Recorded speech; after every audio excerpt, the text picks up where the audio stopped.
The Dormition of the Virgin Mary in the South Hamptons of New York hosted a presentation and book signing of Admiral Stavridis' latest book, The Accidental Admiral, which offers an intimate look at the challenges he faced during his time of directing NATO operations. The Admiral spoke to the community and shared his stories and views of world security issues. Admiral Stavridis spent more than 35 years on active service in the United States Navy. He served for 7 years as a 4-star admiral, including nearly 4 years as the first naval officer to be Supreme Allied Commander of NATO. After retiring from the Navy, Admiral Stavridis was named Dean of the Fletcher School of Law and Diplomacy at Tufts University in 2013. He currently serves as the U.S. Naval Institute's chair of the Board of Directors and has written many articles on global security issues and is the author and co-author of several books. We welcome today Admiral James Stavridis, the last Supreme Allied Commander of NATO and the first Greek American to hold that position. And he also held it the longest of any other NATO Allied commander. And we're very excited and happy to have him here today speaking about 21st century world security. And the Admiral is also now the Dean of the Fletcher School of International Affairs at Tufts University. And he's an author, an educator, a professor, and a commentator on many national and international forums. And we're very honored to have the Admiral here with us today. At our church in the Hamptons, we try to offer everything to enrich the lives of our people, our community, our family, our friends, and it's important for us to know what the issues are that face us in terms of security. And there's no better person than Admiral Stavridis to be able to do that. I feel very fortunate to be here today, and I think it is very important for our community to be exposed to such events. You know, I feel like we learned a lot about cybersecurity. The Admiral gave a very impressive presentation today, and what I learned most from the evening was that bridges need to be constructed amongst people to make the world work right. It's good to see and listen to somebody like James Stavridis, who is very intelligent and is kept our country secure for so many years. I'm very proud, and it's great to see how many Greeks really make an impact on the world, especially, you know, like as the former NATO commander. It's just something so incredibly huge, and I'm very proud to be Greek. It was an excellent presentation. I really thought he spoke very well, clearly, succinctly. He explained so much to me that I understood better when I left about national defense, our enemies per se, and how to deal with them a little better. I'm here primarily because the Admiral is a good friend, and his presentation I thought was fantastic. He's a very good speaker. He knows his subject. He presents well, and I'm a great fan of Jim. I've always been a writer, Yanni. I really enjoy the opportunity to communicate ideas, and I kept a journal throughout my time as the commander of NATO. At the end of the 4 years, I had a very lengthy manuscript, so it was really a matter of editing it and fundamentally wanting to share the experiences I'd had with the hope that they would be illuminative for others. 25 million people are probably killed in the First World War in Europe. These crosses are from a place called Verdun, just outside of Brussels, where my headquarters as the Supreme Allied Commander of NATO was. And in this battle of Verdun, over a 300-day period, 1,000 people a day are killed, day by day by day. 300,000 died in this battle. You would think as a world we would have learned something about security, but we go to the Second World War. This is the Battle of Stalingrad, where over 300 days, 3,000 people a day died. This is 9/11 every day for 300 days as the Germans and the Russians fight. From my time as a NATO commander, the things that I'll remember the most was the international cooperation of 28 nations undertaking missions in Afghanistan, Libya, the Balkans, piracy on cyber. Number 2 are the friendships that I formed across all these different countries and different cultures. Number 3 was the joy of being with my family and living in Europe. And number 4 was a sense of helping create security in the world. All those things stay with me. These photographs are taken from a video. It's terrible to watch. It is a woman being shot in the back of the head 8 times by a gunman. And the voiceover of this video says, the Taliban court has rendered its judgment. She is guilty of adultery. You must execute her because you are her husband. This is violent extremism. The man then picks up the rifle and does so. This is in Islamic radical elements within that faith. This kind of violent extremism, much of which emanates from the radical side of the Islamic faith, but also comes from other political spectra, has recently attacked Europe several times. Remember the Paris attacks, 17 dead. The Denmark attacks against free speech. And here in the United States, Charleston, South Carolina, we have a terrible, terrible incident where a violent extremist, again, nothing to do with Islam, murders innocent people at a church in Charleston, South Carolina. Most recently, in Chattanooga, Tennessee, kind of the heartland, we see a self-radicalized, radical Islamist who kills 4 U.S. Marines and a Navy petty officer at a recruiting station. This is James Foley, a brave young American journalist. He was beheaded by the psychopath Jihad Johnny. This is Kyla Mueller, young woman, idealistic. She went to work in the refugee camps. She crossed the border into Syria. She was captured and died in the hands of the Islamic State. This is her last letter to her parents on the left in this screen. Most horrifically of all, 2 days ago, this information emerges. On the left in Arabic is the price list to buy young women. This is human trafficking. This price list has been put forth by the United Nations. It's been validated. And they are selling upper right here. This is a graph. It is based on age. From 1-year-old to 10-year-old, $165. From 20 to 30 years old, $140, etc. As the age of the woman increases, the value goes down. That's who we are dealing with in the Islamic State. We're just at the beginning of Turkey beginning to apply real force against ISIS. They've done some bombing missions. They're opening up their bases to be used by the United States and other allied forces. The thing to watch is whether or not the Turks are willing to put ground troops into Syria and Iraq.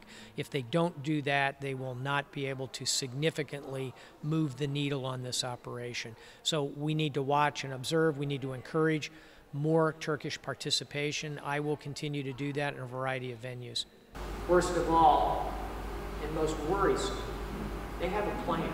This is their plan. Now look at Spain on this map. This is the caliphate. I don't think Spain is going to be called Andalus anytime soon. But when people are this violent, this far outside the norms of international law, are expert at raising funds, and are superb at advertising and branding and recruiting and proselytizing, and they have a strategic plan to the Iranian state. This is the Persian Empire, and I don't need to tell a room full of Greeks what the Persian Empire was like 2,000 years ago. Persians ruled 80% of the world's population 2,000 years ago. On the left, you see the flags of Darius the Great and Xerxes the Magnificent. Upper right is the current Iranian flag. We don't think of Iran as an imperial power. I assure you they do. So as this agreement unfolds, and I think it will be supported, as this agreement unfolds, the challenge will be how do we mitigate the effects of this agreement so that we ensure Iran lives up to the agreement they have made and do everything we can to respond to the flow of cash. We need to work with our allies in the region. This means strengthening Israel as well as working with the Sunni Gulf states, notably Saudi Arabia.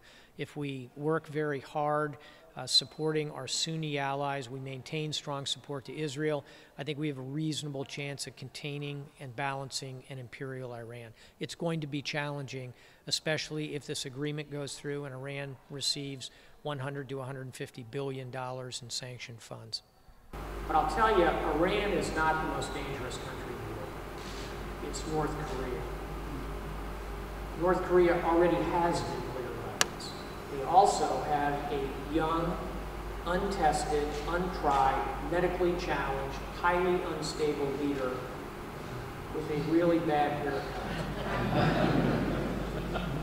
And you know what? They can already deliver those nuclear weapons at range. They can range Hawaii with their missile system. So in addition to violent extremists, transnational threats, we need to worry about Iran, North Korea.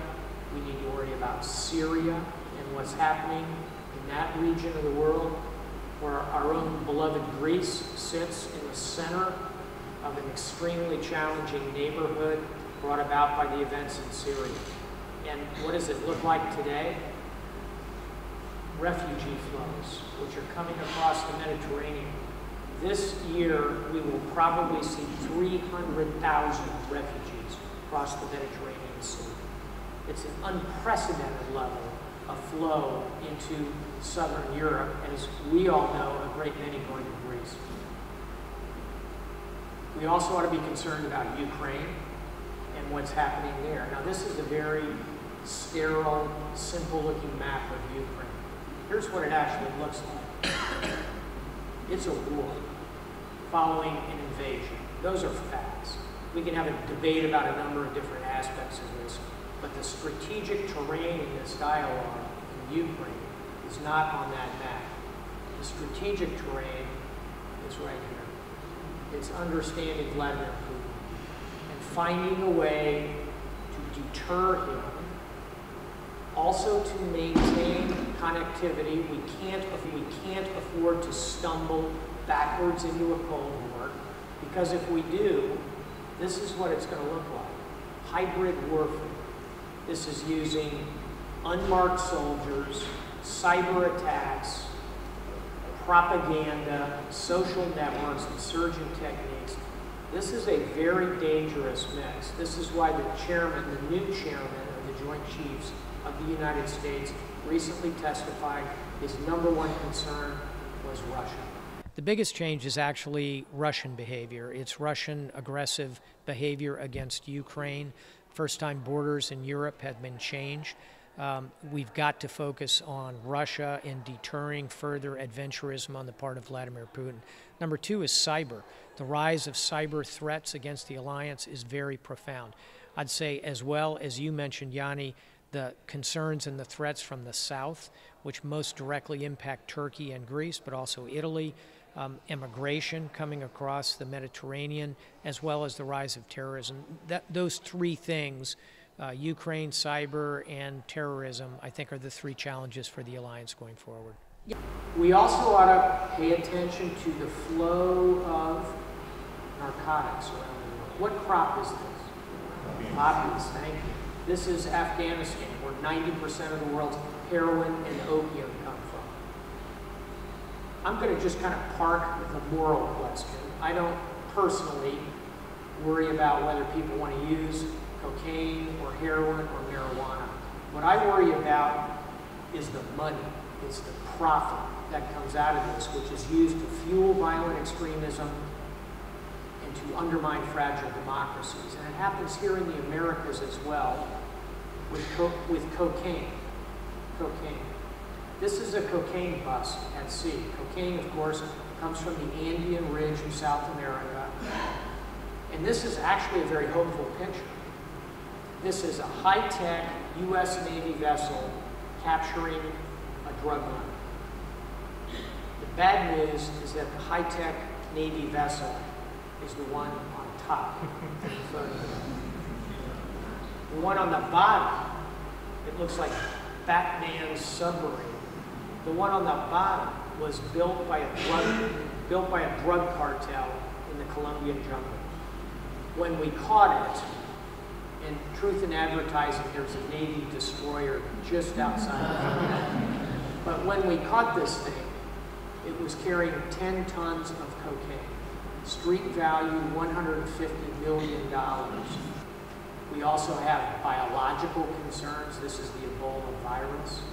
We dodged an enormous bullet with Ebola. If this DNA had been able to be transmitted across an air gap, we would have seen tens, if not hundreds of millions of cases. We were very lucky. This is patient 0, upper right here, and some of the brave nurses who treated those Ebola patients. But what worries me the most of all those things, what kept me awake at night as a NATO commander, is cyber. Because we are so dependent on our computer systems, our information systems. These are the flags of nations that have undergone cyber attacks: Ukraine, Estonia, Latvia, Lithuania, Georgia. Russia is behind a lot of this. I know in a room full of Greek Americans, we all recognize St. George and the dragon. Look what's coming out of the dragon's mouth. It's ones and zeros, it's bits.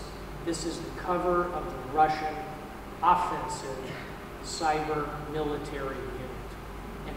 And it's China, Russia, North Korea is very active in this zone, as well as a large number of cyber criminals and hacktivists. So there's plenty of challenge to go around. But the leader of North Korea, the young leader, that guy with a bad haircut, he hated this movie because it made him look stupid.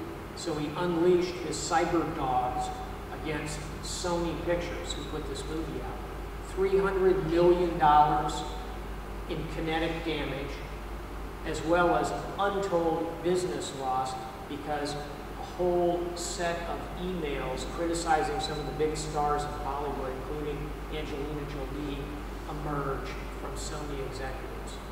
So these cyber attacks cross all aspects of our lives, from our national, our infrastructure, our electric grids, our finances, our personal finances, our biggest banks, our biggest industries are vulnerable, and personally, we are very vulnerable. This is the G20.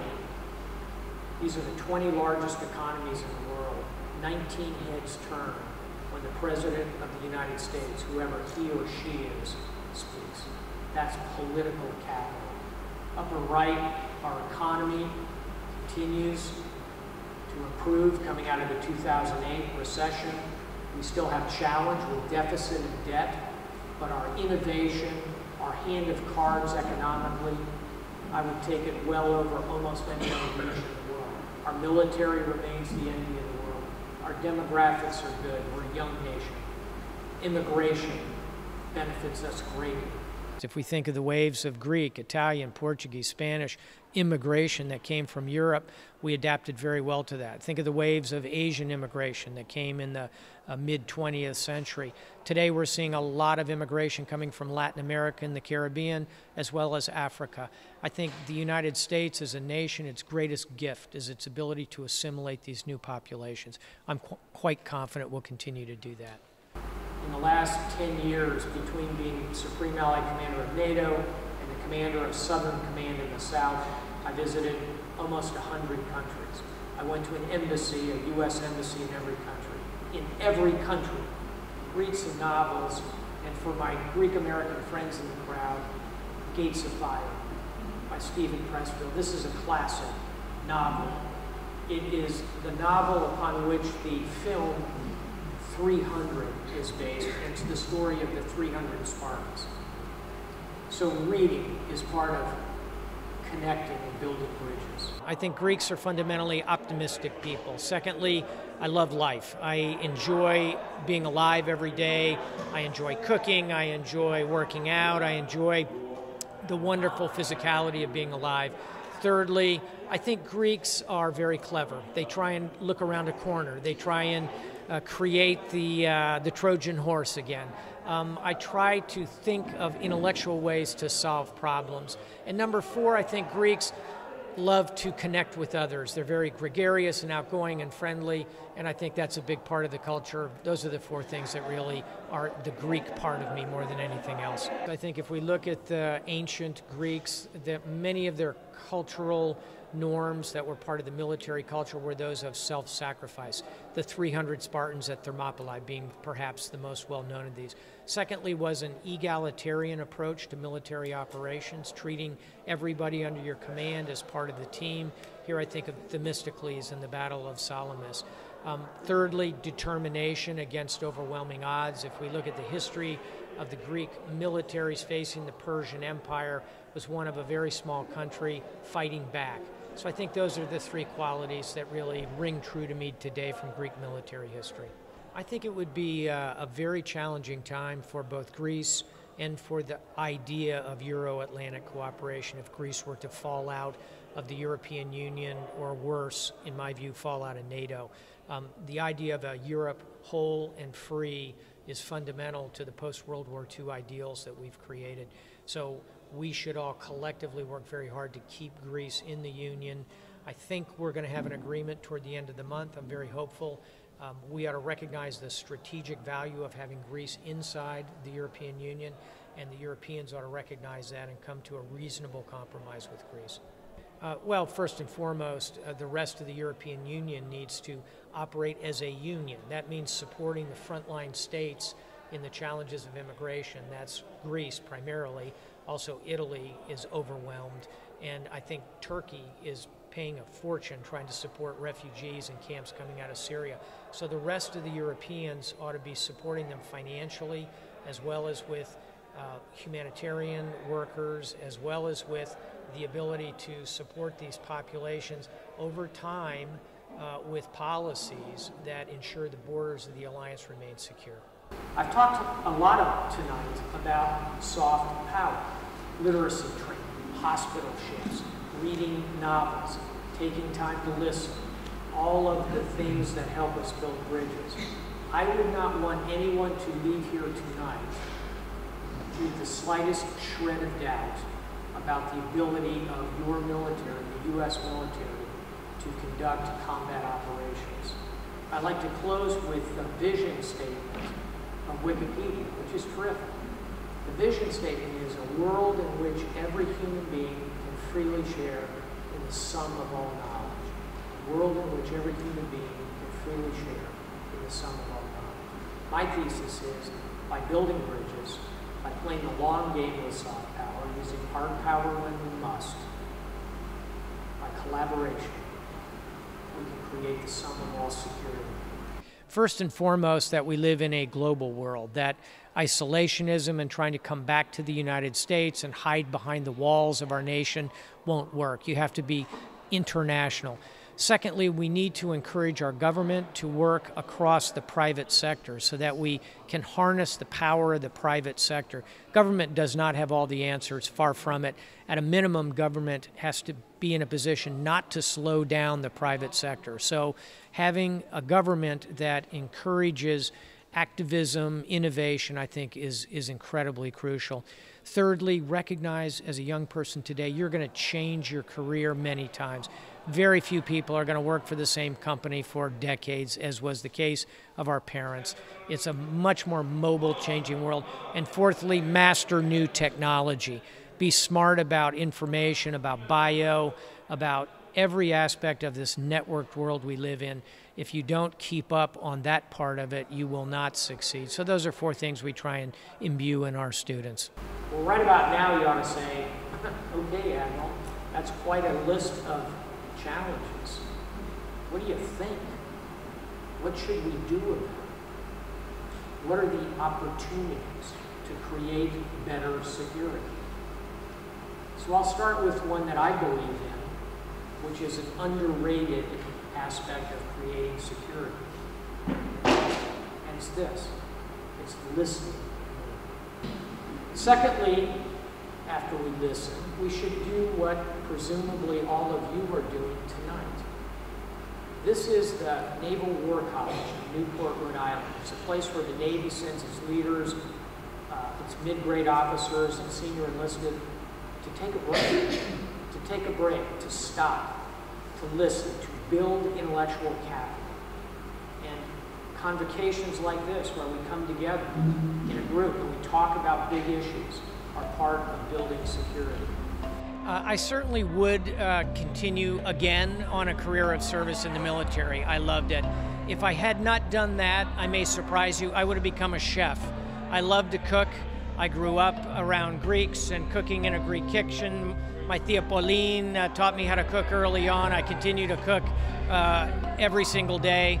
I think I'd have a very different life if I hadn't taken on the military.